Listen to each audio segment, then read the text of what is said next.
Hello everybody, Dr. Uche again. How are you? Happy February. I hope you and your families are well. I am back here today to discuss another book with you. This time we have Transcendent Kingdom, a book by Yaa Gyasi. You may remember this is the young lady, brilliant author who wrote Homegoing. That was quite a fabulous piece of literature published to critical acclaim not too long ago. I don't think it was more than a few years ago, but this is her second book, is my understanding, Transcendent Kingdom, that I read not too long ago, and I want to share with you what I thought about it. So Transcendent Kingdom, I actually really like this book. I have heard a lot of people saying that it is rather different from Homegoing, and it is. So you're not going to get a lot of dialogue in this book. It's a lot more thought, a lot more of introspection, the thought process of the main character, Gifty, young girl going through her doctorate studies at Stanford. First generation American immigrant from Ghana, being raised by, ended up being her single mother. Both parents initially, but turned out it was the mother who stuck it through. So this tells a story of a typical immigrant family, the challenges they went through.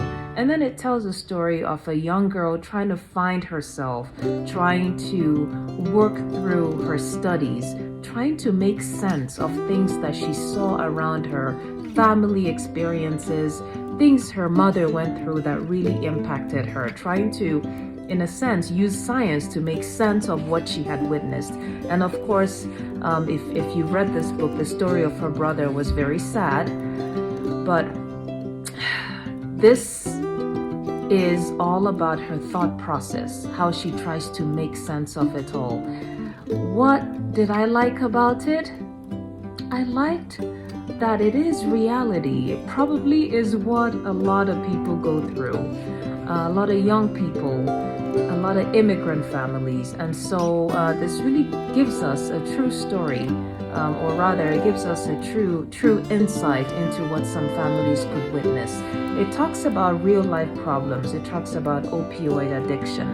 It talks about depression. It talks about how some immigrant populations, making up the right way to put it, a denial or poor recognition of mental illness, not seeing it as something that needs to be tackled and treated.